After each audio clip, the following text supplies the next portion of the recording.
बिस्मिल्लाहिर्रहमानिर्रहीम। मेरा नाम सलमान नासिर है और मेरा ताल्लुक ट्रूली पाकिस्तान से है और कभी कभी मैं पॉडकास्ट पे भी आता हूँ। ये हमारी जो पॉडकास्ट है इसको हम WanderVision कहते हैं। ये बाइलिंगुअल आज इसलिए हुई है क्योंकि मैं थोड़ा सा नर्वस हूँ क्योंकि मुझे आज मेरे दोस्त ने धकेल दिया है इस रोल में, जो कि मेरी एक कॉलीग का होता है जिनका नाम सनिया है, जिनको मैं खुद इंट्रोड्यूस कराऊँगा। लेकिन आज का दिन बहुत अहम है हमारे लिए और मैं jump भी करता रहूँगा लैंग्वेज में, तो please bear with me today. So today's podcast is very important to us because WanderVision is about promoting a conversation around tourism in Pakistan. Tourism, in our belief, can change how we look at the landscape within Pakistan and globally. It has the potential to create opportunities for people, really change their lives and actually create meaningful contributions for our economy. So what we do at WanderVision and Truly Pakistan is that we create a space for conversations. Jisme we can get in touch with stakeholders, we can get in touch with policymakers, we can get in touch with international bodies and international partners who are actually trying to make a difference. Today we are very proud that we have invited one such colleague from the industry and from the sector, the development sector, and her name is Madam Kiran Afzal, and today she will be talking to us about so this is her second podcast, just saying. Today she will be deep diving with us कि ये space में और क्या चीज़ें हैं और क्या opportunities हैं। मैं आज उनसे सवाल पूछूंगा interesting वाले कि why is a bank interested in this space? So मेरे तो आज वो curiosity वाले सवाल होंगे जो आज मैं उनसे पूछूंगा, and I'm really going to enjoy this. But just to tell about Madam Kiran Afzal, she's a Just to tell about Ms. Kiran Afzal, she's a senior private sector specialist at the World Bank, and this is the second time we've invited her. She's very kind, she's graced us with her presence, and बहुत अच्छे से वो बात करती हैं। बड़े तो आज हम कोशिश करेंगे कि हम ना ऐसे सवाल पूछें कि हमें और insight मिले कि how things work. My host and my colleague who usually does this is Sania. Sania is very good at what she does, but मेरी टीम ने कहा कि why not हम सलमान आपको भी इस कुएं में धकेलें और देखें कि आप स्विमिंग कैसे करते हैं। So today, madam, thank you very much for coming in, and thank you for taking out the time. And it's always great to see you and to interact with you. Thank you very much. Assalamu alaikum. It's great to be back with all of you for the second time, and I like this change in format and the background, and I'm looking forward to the discussion. All right. Thank you very much. All right, Sania, हम क्या सवाल पूछें? Sania, देखा मैं आपकी तरफ मैंने Okay, so I'll reinforce what you've mentioned about the tourism industry being very important for the economy of any country. Generally, globally, we've seen that it plays a huge role and a huge contribution to the GDP. इसमें private sector जो है within the tourism industry is perhaps one of the biggest parts. उसमें hotels आ सकते हैं, airlines आ सकते हैं, startups आ सकते हैं, tour operators आ सकते हैं. The more investment it gets, or the more contribution money goes into the private sector, utna infrastructure expand karta hai, then we can welcome more tourists and therefore more spending, especially when you talk about Pakistan, the foreign currency, dollars aate hain, GDP बढ़ता है. One of the guests in our previous podcast as well said कि इतना tourism में potential है पाकिस्तान में that we can also end up paying off the IMF loan. Which is fantastic. I mean, yeah, it's absolutely crazy अगर हम इस बात के ऊपर भी focus करें कि हम एक चीज़ कर सकते हैं और वो नहीं हो रही, तो it creates this, it creates that question कि क्यों नहीं हो रही? क्यों नहीं हो रही? हाँ, so one of the things that, sorry, I'm jumping in, Sania, and sorry. That's why you're here. Yes, sorry. Don't apologize. One of the things that we want to figure out is how can we collaborate more with international partners? How can we actually create a more inclusive space? क्योंकि पाकिस्तान के अंदर बहुत सारी different opportunities हैं. We have हर घंटे के बाद एक बच्चा 18 साल का हो रहा है. There's a large female population that needs to be engaged. Globally हमने देखा है कि कोई भी country जहाँ पे ख़वातीन जब तक participate नहीं करती वो grow नहीं करते. तो पाकिस्तान के अंदर ये एक opportunity भी है और we're a little bit कुछ चीज़ों में हम अभी वहाँ तक शायद नहीं पहुँचे. तो आज हम ये सारी conversation इसलिए भी करना चाहते हैं because we really want to understand कि what goes in. तो अगर मैं कोई चीज़ सनिया, अगर मैं आज को ओवरस्टेप करूँगा तो please bear with me. Because एक तो आप बहुत अच्छे तरीके से सवाल करते हैं, तो मैं चाहूँगा कि आप ही सवाल करें, मैं सिर्फ बैठ के देखूँ. मुझे sarcasm नजर आ रहा है. So कुछ चीज़ें आज हम अनपैक करना चाहते हैं, madam. So do you want to ask the first question, and this is really casual question. Why does the World Bank take an interest in a bank out of all the organizations in the world? How are they, and why are they interested in tourism? So we'll start off with that question, and I hope you can Sure. So shed some light on that. Thank you for giving the context, and I absolutely agree that tourism is a huge contributor to GDP and to jobs, and globally. Our research shows that 1 in 10 jobs globally is created by the travel and tourism industry, and there are associated value chains in food and beverage, agribusiness, transportation, infrastructure, and so on, which are then ancillary to the sector, but they form an important component of the tourism value chain, and by way of doing that they are also opening more jobs. So there is a job multiplier at play over here also, which means that there are both direct and indirect jobs being created in travel and tourism economy, if you like. For World Bank, tourism has become exceedingly important because it is one of the 5 sectors where the bank sees a whole potential around job creation, which is private sector led. Other sectors are agriculture and agribusiness, energy and infrastructure. There is health and medicine, and also local value added manufacturing. So tourism becomes one of the 5 pillars or the 5 themes where going forward the bank is going to strategize more and work more with its development partners and with the clients to unpack the question of job creation.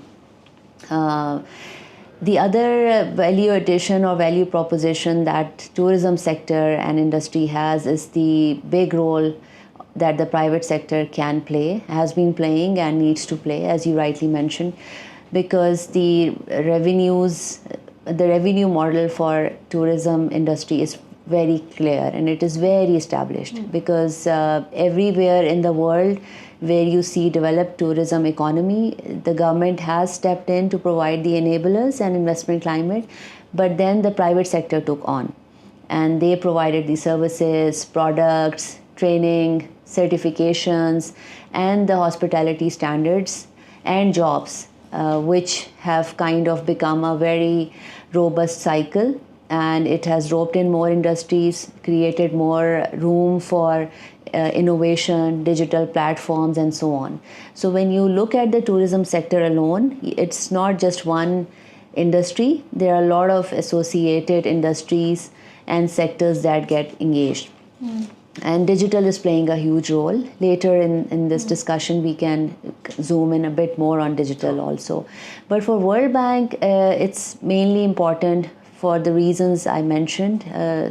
Starting from the top, it is a job creation. And then, of course, the role that the private sector has to play to bring in more capital. Because no matter what public investments or what development financing we bring in jointly with the government, it's not going to be enough to answer the question around creating a big number of jobs, not just for Pakistan, but globally. And to also include female labor force, because tourism... So is it safe, I'm so sorry to cut in, but is it safe to say that you guys are right now taking on this responsibility of being a catalyst in this space? So definitely, World Bank sees itself as an institution which has the solutions to provide private capital enablement and create the factors together with the client governments to ease private sector into the space of creating jobs, because they have this, the private sector has the solutions. So through investment climate strengthening, making investment climate more conducive, making it easier for firms to do business, encouraging firms to formalize, and to also strengthen the public-private partnership models. These are the kind of activities and roles that the World Bank has played in other economies and would want to play even more in emerging economies and developing economies such as Pakistan. That's also, I think, one of the factors of the development sector anyway, in terms of when you look at a project's sustainability or longevity later on as well, as an exit strategy. I, from what I've experienced and witnessed, it's always more effective and productive when you work with the private sector rather than maybe the government sector, because the ownership and the willingness is there in the private sector more than the government maybe. So that's also seen in the tourism industry as well. But private sector के साथ साथ when we talk about the social enterprises as well, they can also work as a catalyst in improving the status and the conditions of the tourism industry. जो service gaps है वो fill कर सकते हैं. For example, in ecotourism, lodges, for example, yeah, working with the local community and benefiting the local community. So, what do you think about that, and what have you experienced in terms of social enterprises? So that's a very good and relevant question. So I think tourism is one of the economic sectors that goes very close to community livelihoods, because even if you look at the case of Pakistan, the key tourism destinations are located very close to community setups, and especially in the rural areas. And tourism is truly the mainstay and the breadwinning answer for so many rural and local economies within Pakistan. So if you want to have inclusive development and participatory development, that is where tourism has a lot of solutions. And we already see community-led jobs being created and green jobs being created by tourism. And community also has a huge role to play in terms of protecting and promoting local culture and heritage, which again is something that Pakistan is very proud of because of all the history and Gandhara Trail and places of interfaith worship and opportunities for pilgrims of different faiths to come and visit. And this is where the communities can truly take responsibility and ownership of accommodating tourists, as long as the footfall stays within reasonable limits. And the communities can then also participate in nature-based solutions around disaster prevention, around waste management, and around providing local accommodations, as you mentioned. Yeah. Because of the increase in tourist footfall, domestic tourist footfall, even in Pakistan, the number of rooms available for tourist accommodation is short of what the demand actually is. So of course, communities are very much central to travel and tourism value chain. And I think the success of the tourism model for Pakistan would be how much it's able to contribute to jobs at the community level, and how much it's able to train and provide skills to the youth within the communities, and especially women, to step up and to become part of this overall value chain and tourism economy. So before you jump in, I have a question on this. So for example, is it from your experience, is it easier to work with governments? Is it part of your mandate as a World Bank that we will only work with governments and then create spaces for private sectors? And how does that work? Yeah. So as World Bank Group, we have a hybrid model. So if you look at the World Bank alone, of course, we are mandated to work with the government. And if you look at other arms of the World Bank, such as MEGA and the IFC, they work directly with the private sector. Right. So having said that, even as World Bank, when we go and interact with the government, we always take insights from the private sector. We keep our analytics well informed of the private sector angle. And going forward, the World Bank model has also evolved. It's now a World Bank Group, which means that the three arms of the World Bank, which is the World Bank, IFC, and MEGA, they provide joint solutions jointly for the private sector development, and for enhancing the capacity of the clients, and also for integrating other development partners in the big game or in the big chain of development and job creation and so on. So, sorry, IFC, because you said IFC, I had the opportunity of working with IFC over because they took the responsibility of bringing solar to Pakistan, and there are a lot of interventions, a lot of homework, which started somewhere about 2015 and 14 in that space, and then they did a lot of conferences, a lot of those things. Do you guys do the same thing for tourism? Do you guys use the same approach? You bring all the stakeholders in one place, tell them that this is important, this is a global opportunity. Is that how you guys work, or is this before, or do you do research first, create a policy paper, start a conversation with the stakeholders, include private sectors, reach out to academia? How do you guys do it? And how do you do it right because you guys are doing a lot of things. And so the reason I'm asking this because from a model point of view, how is this implementing and how does this work for you guys? So I'll answer this question in two parts because I skipped answering the previous question. So no, it's not difficult at all to work with the government. And sometimes I probably think that they find it difficult to adapt to the systems and the requirements that we bring as development partners, but they do a very good job at quickly, I would think, adapting to the systems and to also give solutions and ideas, which I have found extremely instrumental in shaping up the designs of the interventions that we then implement together with the clients around the world.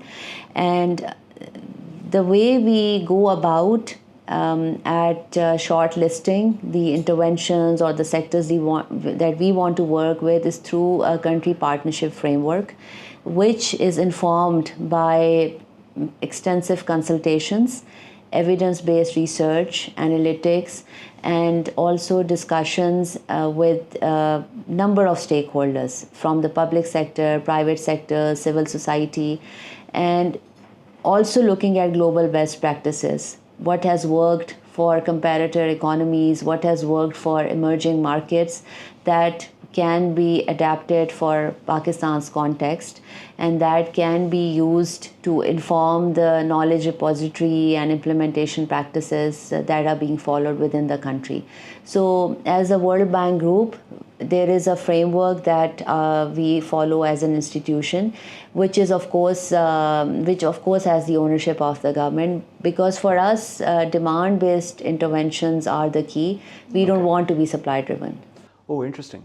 I will ask a follow-up question to that. But Sanya, let's deep dive further. Yeah, I will link to what the first answer was in terms of community and women participation in the tourism industry, right? There is clearly a huge gap in the workforce. There is 24% around female participation, and then around 80%, something around that. 20 to 80 ratio of male-female participation in the workforce.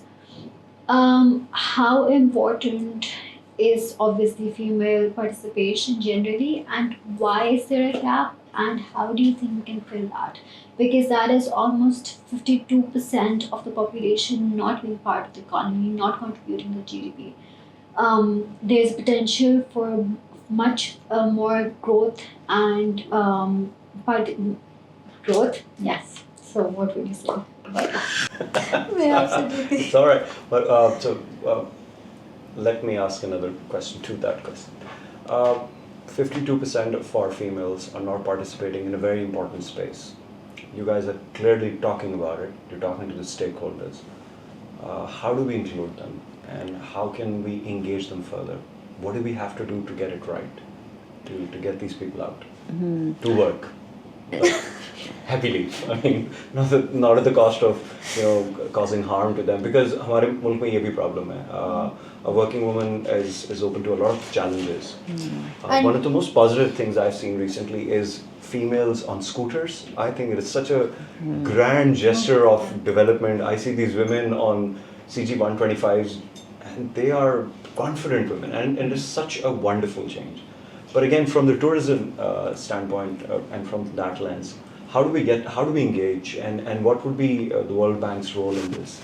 It's a very interesting question, and there are several parts to it, but I'll try and address the few crucial ones. So I think there has been a sea change in the openness towards women participating in labor force, and I see that has improved over time. One, because women are more aware. Two, because the situation of various households in Pakistan is such that one bread earner is not going to be enough, especially when you have kids that need to go to school and you want to maintain a certain status of living or life.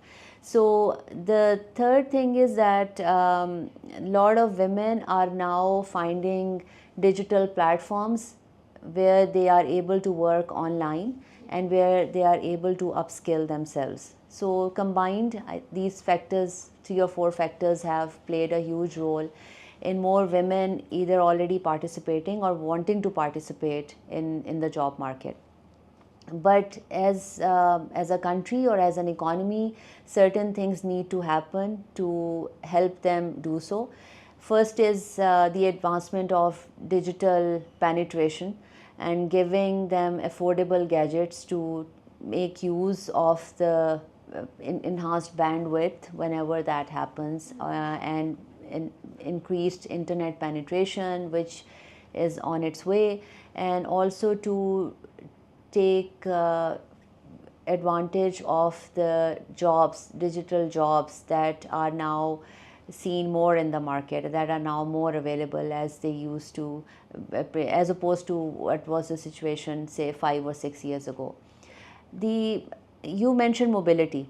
So that is one of the top constraining factors for women who are wanting to step out, not having safe transportation or not having any accessible means to transport or being able to commute to workplace and back home is one of the big constraints that women face in economies like ours. So you need to provide them with that. And then there's a huge role of the care economy by providing childcare support, by also providing solutions around using health tech and ed tech, so women are able to avail services sitting at home through apps, through their phones, and they have more free time to participate in the labor force, because research shows that women are 10 times more likely than men to give up on economic opportunities when the home duty calls.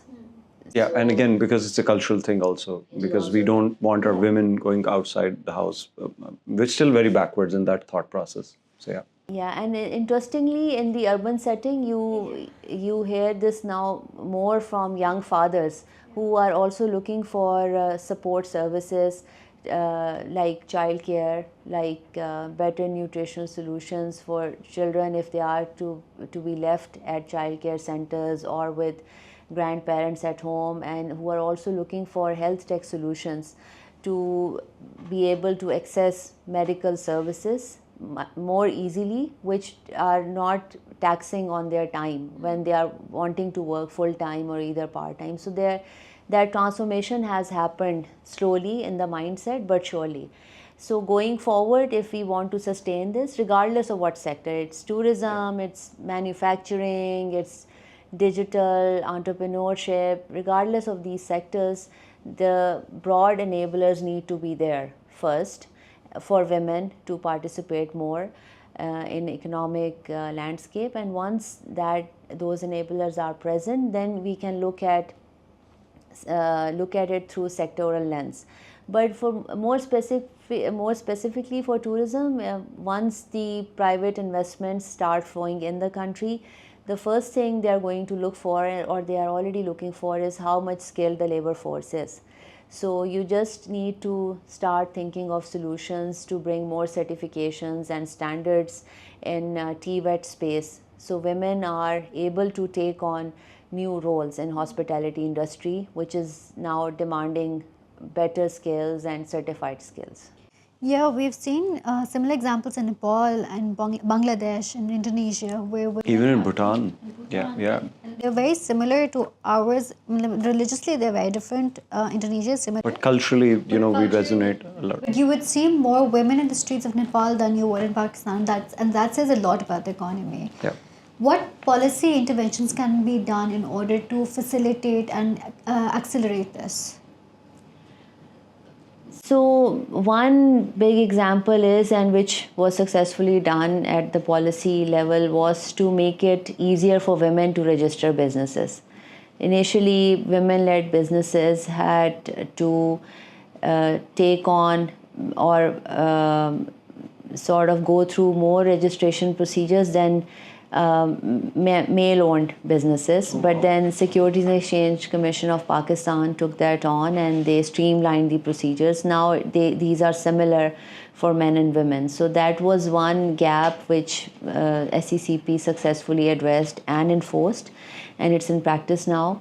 Others would be, I suggest, pushing the private sector to create more enabling environment for women workers within the job market, providing them with childcare centers, providing them with safe transportation for commute, and also making the workplaces more respectful. So for a lot of... Don't you not think, sorry to jump in here, don't you not think that also requires a lot of time and a lot of interventions within that space? I mean, if you want to change somebody's behavior to respect women, that in itself Pakistan is very far behind in that space. And to see this growth where we can accept women on the streets, it has taken 20 to 30 years. So from that lens, is it not difficult for an organization such as World Bank to look at these things? Because this is one of the things which is that roadblock. I mean, you are making those wonderful interventions where you're talking about that, hey, this sector is important, it can make money. But one of the realities, the harsh realities that we face is that women don't feel safe in this country, and there are no interventions around that. But again, because that is not part of your mandate, can you still talk about that? Do you guys talk about that? So yes, we talk about it a lot, and yes, it is part of our mandate. Okay, and I'll tell you how. First of all, IFC recently did a survey on the care economy in Pakistan, focusing more on childcare services at job places, and around 40% of the respondents from the private sector showed willingness to create provision for or a space for that within the office to provide that facility to women workers. So that thinking is already now there. It's okay, great. So, but we still need to talk about it and persistently, because that's also part of the change that you're talking about, and that's very critical. And as World Bank Group, whenever we bring a new project or a new activity, it is completely gender tagged and gender sensitized. Over years, the corporate targets for gender tagging our projects have gone up almost between 70 to 100%. So as team leaders, the World Bank professionals are now required to make sure that they discuss the solutions with the clients, and in a lot of cases have mandatory indicators, results indicators in the projects to measure the success. That's fantastic. So that's being looked at very seriously by our senior management, and it's across the globe in all regions.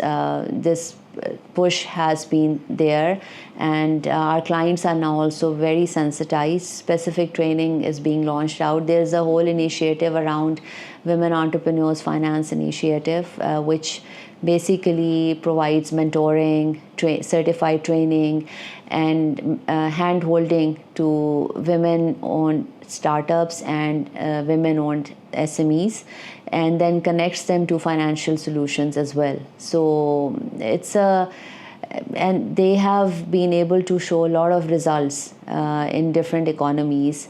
So it's a start, but we now have global knowledge as an institution and experience, which we always share with our clients. Oh, fantastic. That was good. Thank you very much for answering that. Yeah, no, I would just add to that the development sector generally is very good with at least gender neutralizing projects and initiatives as well, whether it's the UN or other developmental organizations like GIZ.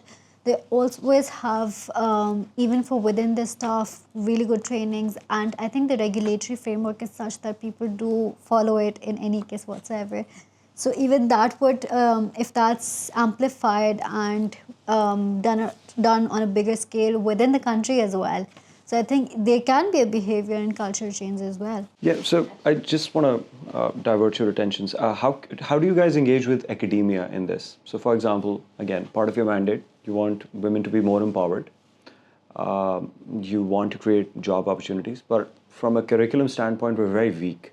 HEC's approach towards knowledge-based economy and creative economy is very limited, and they're not usually ready to listen. I've been associated with academia for 8 years, and one of the challenges I've seen that there's no space for practice-based research or practice practitioners, because we all want these PhDs to participate because that's how they've created that requirement.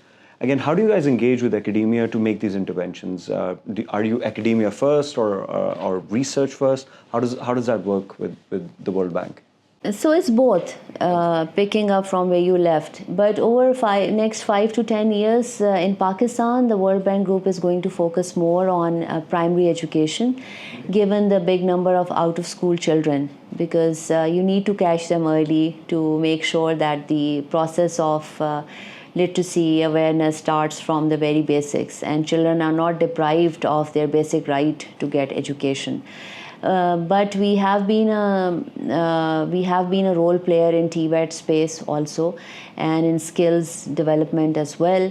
So you can engage with academia by including them in the process of formulating country partnership strategy. That is one which has happened here, and then you can also make sure that academia is part of the process when you design any investment project financing or when you design any results-based financing.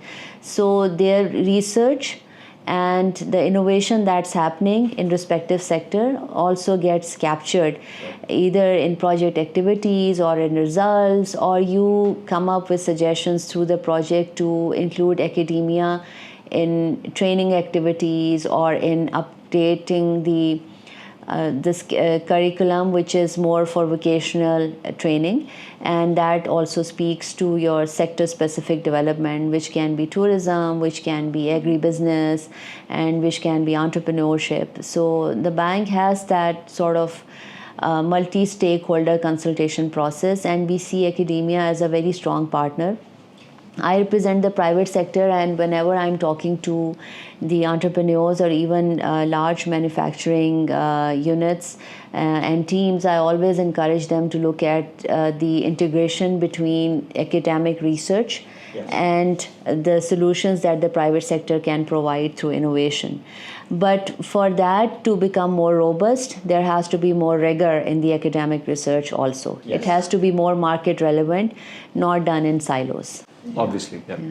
I was actually going to add to that and ask you, in your experience, if you can answer, how relevant has that academic research been in including that in your actual practical implementation of projects? How innovative and how up-to-date has that research been? If you look at the tourism sector, for example, so Pakistan's 5 or 6 top universities now have tourism and heritage and archaeology as their approved curriculum. And over time, I have seen more professionals now stepping into the market, trained by these institutions.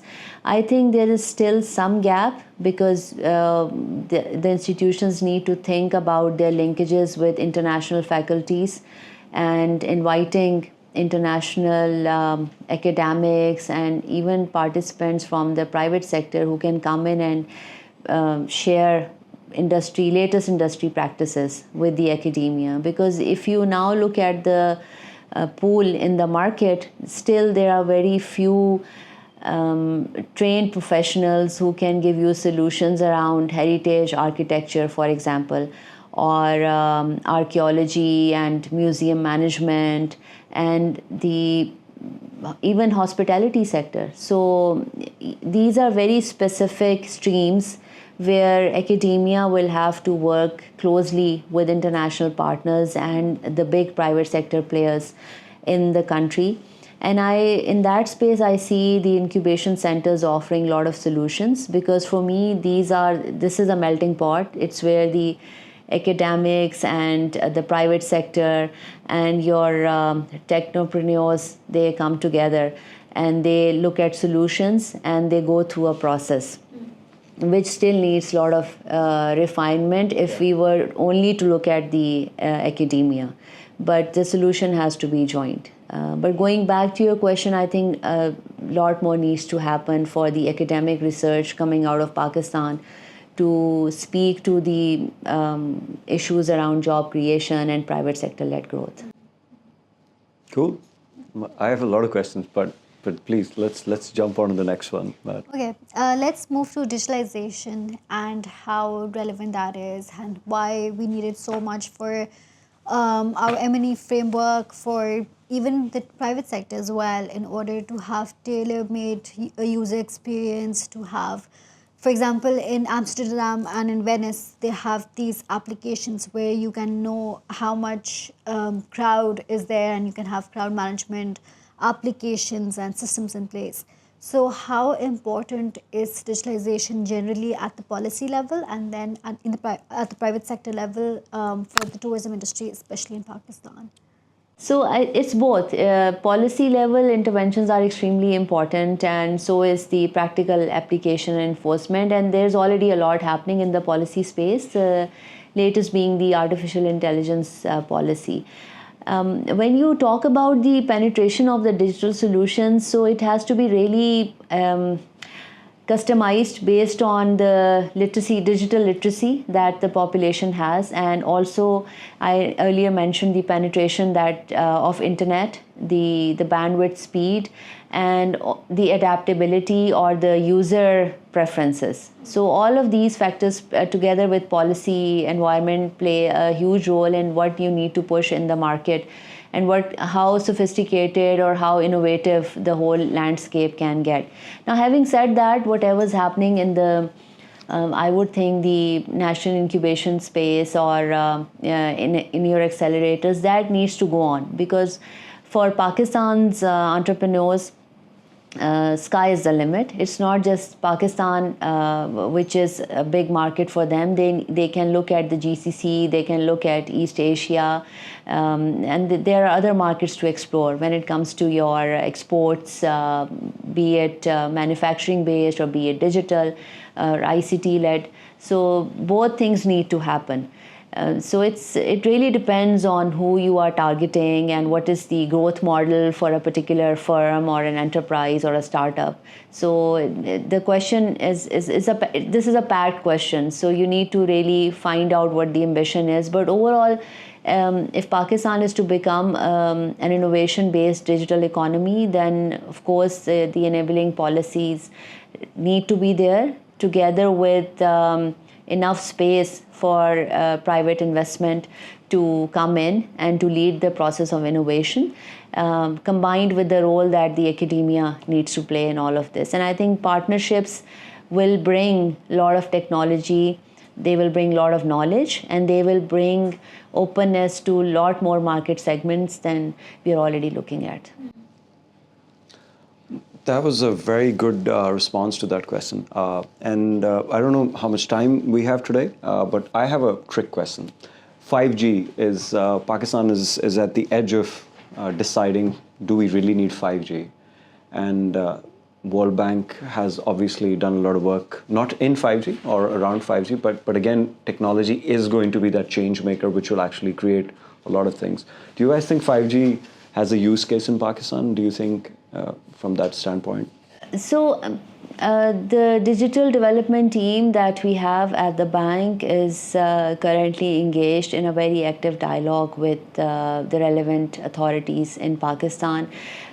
We have a deep project, Digital Economy Enhancement Project, which is working around infrastructure development for advancing the digital agenda for the country. So they have looked at this space very closely, and then I also follow the latest through the newspapers and social media. So I feel that all the hype around 5G is extremely exciting, and it is needed if you want to compete globally, and if you want to export digital solutions, and if you want to reach out to all corners of the country with knowledge, with more awareness and so on. But for me, technology and the level of technology is not the real question. For me, accessibility in rural areas is a bigger question, where you have more out of school children, where you have more people that are not part of your formal economy. Right. So as long as you are able to provide access to them, to internet and to digital learning models, I don't think it matters how it happens, 4G or 5G. It's basically, for me, a question of accessibility and making solutions available and on people's, it should be on people's fingertips. Accessibility and the capacity to even make use of that as well, and having the required skills, having the required whatever products you need in order to access internet, and like everybody has a smartphone, but being able to use that in the language that it is, and having access to that.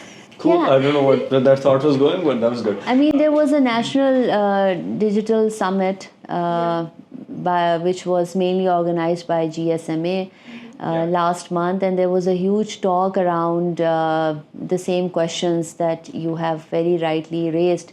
And a lot of the speakers and panelists, they were talking again about accessibility, digital literacy that you touched upon, and affordability of the devices. Yes. Because that is crucial. If you make these gadgets and devices accessible even in your rural areas, only then bandwidth is useful. Only then internet penetration is useful, not without it. And then another big question that we now face is the resilience of the digital infrastructure, because every time there are floods, your telecom towers, they get damaged. Look at what happened in 2022. Look at what's happening now. The numbers are still coming in.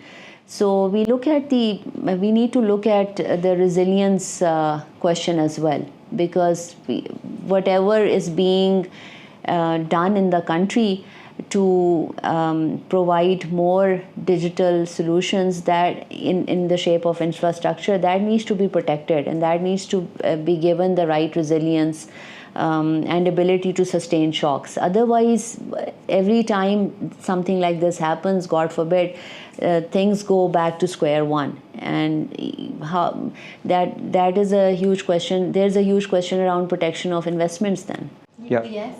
So I want to take this towards one of the most pressing issues, jo ki bhi, which is impacting tourism, which is going to impact food security in Pakistan, which is actually going to impact jobs, is floods. The recent floods have actually shown our country that there's a lot of missed opportunities and a lot of interventions that should have taken place around that. Again, with the World Bank, again, when you're focusing on tourism and other parts of the government are not working around climate change, there's a lot of missed opportunities there. And that actually takes your work back to square one, as you rightly said, that, we keep going backwards. And then this also creates a loss in the private sector, because they want to protect their money and they want to, create that longevity in terms of their investments. How do we fix this problem? Because this is then a communication problem. And this is also, a reality check. I mean, we have other issues. And then how do we focus on tourism when we have those issues?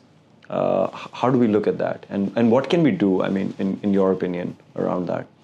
Yeah, it's a very pertinent question, and I think given the scale of these disasters and the level of preparedness that they require, you need to look at joint solutions. You can't have a separate lens for disaster resilience and another one for sectoral resilience, sector-specific resilience. So whatever policy is now being made for better coordination amongst the units or teams responsible for disaster, that has to be well informed by the sector-specific views. And if you only look at the tourism sector, for example, then government of KP has already put together a coordination mechanism which is destination specific, but which is very strongly integrated at the back end at provincial level. So there are 7 or 8 authorities involved for disaster planning, disaster preparedness, and disaster mitigation. And so you just can't get up and look at responding to a certain event after it has happened. You need to have certain policies, for example, discouraging encroachments and developments on the riverbed, inside the riverbed to start with. And also there has to be a multi-layered or multi-tiered early warning system, because people access different modes of communication as tourists or as travelers, for example. So you need to make sure that you're reaching out to them at various levels, and that also means you need to work very closely with local communities. And because these are your local communities which are either working in the local economy or owning a lot of enterprises in hospitality and so on. So they need to be very aware that if there is an onset of monsoon, or if you're in the middle of the monsoon, you will have to close down your shop, or you'll have to create better systems to alert your customers and clients that this area is prone to flooding. And so basically the whole mitigation mechanism then needs to move way ahead of an unforeseen crisis. All right, so do you have any other cool questions, Sanya? So then, I can jump in further. Yeah. Let's move to storytelling and branding in the tourism sector. We're talking about all these disasters, and we're talking about all these investments and climate change and all of that. But on the flip side, storytelling is very important for the branding of a country's tourism sector. For example, if we talk about the historical sites that we have in Pakistan, or we talk about the heritage, or we talk about religious or cultural tourism in Pakistan, we can combine that with digitalization, we can combine that with virtual reality, and using technology in order to highlight and capture and preserve that and showcase that to the world, and to show them what Pakistan has. And we as domestic travelers can make use of that as well. So what would you like to say about that? And Yes, and if you're targeting young travelers, they will want to have a lot of this within their apps or within their phones and gadgets. So it's important that I think a parallel digital interface then is launched, and it is being done. Like through one of our projects, we have done the digital archiving for Lahore Museum and Taxila Museum. And then the QR codes have become extremely central to the latest sort of product development and branding, as you're talking about. Museums are using that a lot, and if you want to really look at what the site actually is and get other stats on it, then you will see at international airports QR scans being used to promote a certain site. And then there is other technology like virtual reality and artificial intelligence now creating that interface for travelers. And already the research shows that virtual reality increases visits by 70% to the actual site, because tourists then want to actually feel and experience the whole sort of vibe and environment just by looking at the short videos or clips or even pictures. So yes, why not use that technology, and then use the technology to create better early warning systems for your travelers, and to keep them informed of what the situation might look like if they do end up going there. So it can be a preventive mechanism as well now. and also a way to create digital twins in order to save things for the future if we are impacted further by climate change, because every 10 years north is going to change. This is a fact now. हर 10 साल बाद सारी खूबसूरती change हो जाती है, फिर हम गंद भी जो उधर डाल के आते हैं, क्योंकि हमारा तो फ़र्ज़ है ना कि हम उधर ही गंद डाल के डालें. It is not your communities that are creating it's the travelers. and leaving the waste behind. It's the travelers. And it's a very sad reality. And the reason I made this point is that we as an organization, we want to focus on these things also. I mean, we want to do cleanup drives. But how do we make cleanup drives as part of a larger understanding that this also is part of tourism? Cleaning up your space and bringing that trash in a space where you can actually create recyclable products. Those are also alternative businesses within tourism.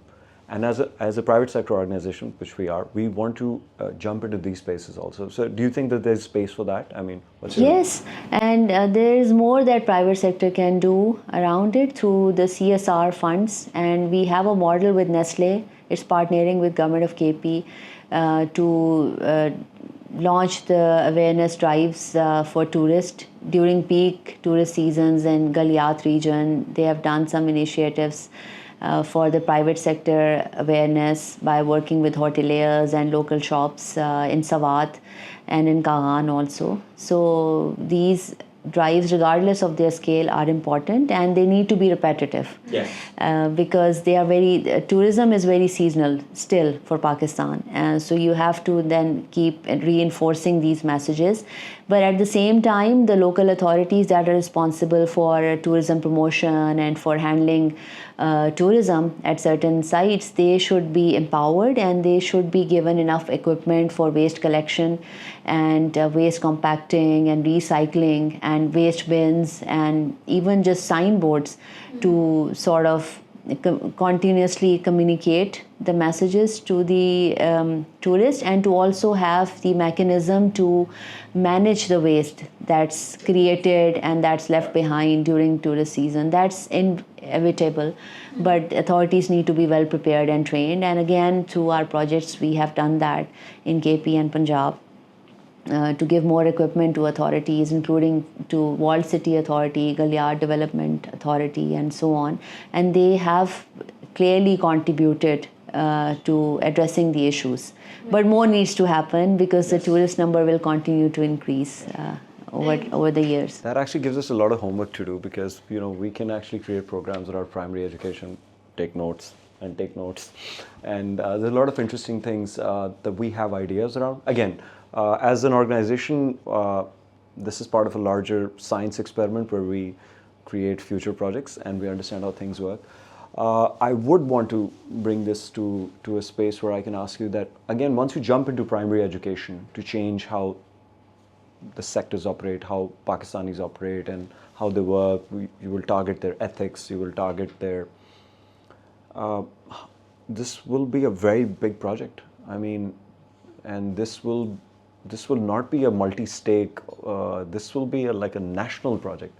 And there's a lot of challenges around that. And because, again, you might have seen, we've also seen that on a very small level, that multi-stakeholders engagements are very difficult. I mean, even with the right intentions, even with the right ideas, there's a lot of resistance.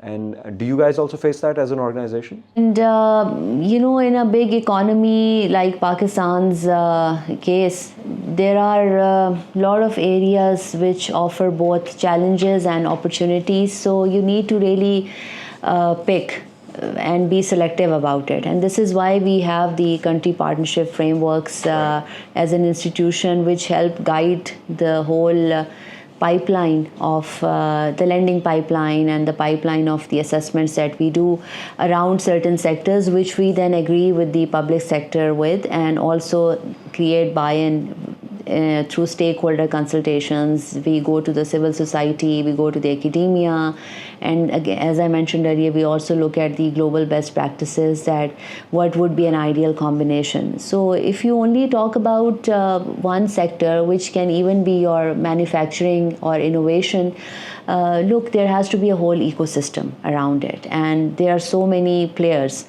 within that ecosystem. And it starts in many cases from your primary education, because like you earlier mentioned, that this thought needs to be inculcated from the very roots.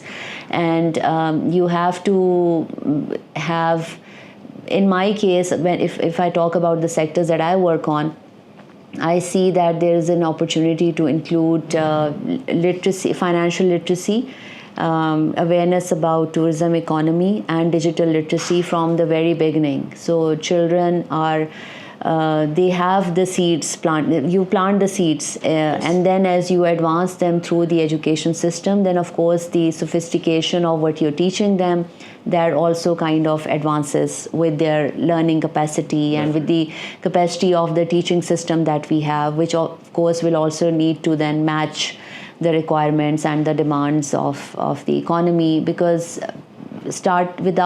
when you skip that level, it's then very difficult to sort of create the kind of momentum and the awareness and the skill base which is required for the country to export more, for the country to add more value to local manufacturing and so on. And when you talk about the other elements of ecosystem, that's where your policy and regulations and your TVET mechanism, national quality infrastructure, national innovation infrastructure, all of these then come into play.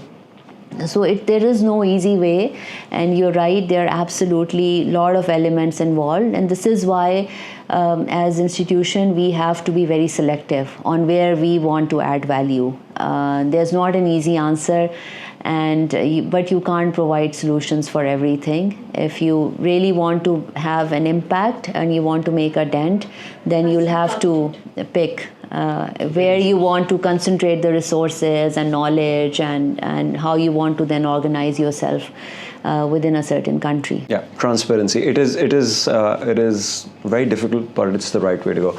And before you ask another question, and before I ask more questions, because I have so many questions to ask, this was a fantastic interview, and thank you for taking out the time today, madam. This was again. And we can do this again a third time if you want. We can also do this a fourth time, because हमें ये लगता है कि there are so many questions, there's so many insights that we can learn from you. And again, आप बड़े उसको ना you answered very in a very structured way, which is actually good, because हमें जवाब नहीं सही मिलते. क्योंकि जवाब जब सही नहीं मिलेंगे तो फिर हम अगला सवाल बेहतर कैसे पूछेंगे, और इन चीज़ों को लिंक करके हम how will we become better. So thank you for this, and thank you for this. And with this, guys, we are signing off. I would like to thank everybody. वो देखिए कुछ लोगों ने पीछे दुआ भी बड़ी कि शुक्र है ख़त्म हुआ. लेकिन this has been very exciting. Thank you, Sania, for being the host and the floating head. For being the floating head in this. And thank you, Madam Kiran, for taking out the time for us. And thank you, guys, if you are still watching. अगर आपने skip नहीं किया तो खुदा ना खास्ता अगर आप subscribe कर लेंगे तो हमें थोड़ा बहुत फ़ायदा हो जाएगा, क्योंकि किसी टाइम पे हम भी ये फ़ायदा वापस करना चाहेंगे community को और society को, because we want to really give back. So thank you very much. And let's tune in next week, or not, maybe. Yes, next sure. Okay, खुदा हाफिज़. बंद कर दो, बंद करो.